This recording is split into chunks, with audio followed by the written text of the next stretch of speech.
Bonsoir Bertrand. Bonsoir Corinne. Donc tu vas nous parler de l'hépatocarcinome, donc l'hépatocarcinome avancé, la place des traitements systémiques. Actuellement, donc on a classiquement le sorafenib en première ligne et le regorafenib en deuxième ligne. Et là aujourd'hui, tu vas nous parler de l'immunothérapie. L'immunothérapie dont on entend beaucoup parler depuis quelques années, où il y a eu deux phases 2 prometteuses concernant les deux molécules disponibles, nivolumab et pembrolizumab. Une phase 3 moins prometteuse pour le pembrolizumab. L'intérêt de cette étude, c'était une étude rétrospective multicentrique européenne de vraie vie, où les deux molécules ont été utilisées à peu près à part égale chez 65 patients. 86% avaient déjà eu du sorafenib au préalable, 38% du regorafenib. Les résultats, un délai avant progression de 5,5 mois à peu près, une survie sans progression de l'ordre de 4,6 mois et une survie globale de 11 mois.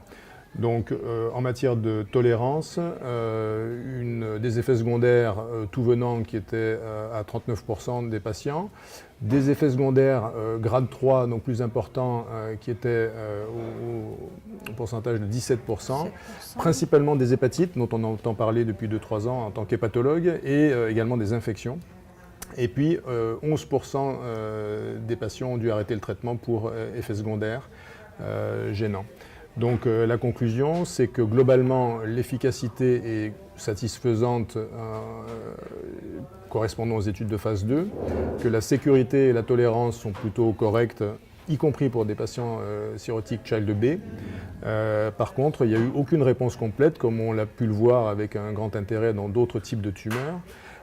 Et une particularité que j'ai notée, un type de réponse un peu inhabituel qui est dénommé progression hyper rapide, où on a une augmentation du volume tumoral de 50% en peu de temps, comparé à la ligne de traitement précédente. Donc un résultat un peu difficile.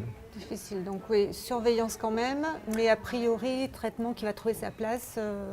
Qui va trouver sa place et qui devra confirmer ses résultats et puis s'intégrer dans une stratégie à définir. Thérapeutique.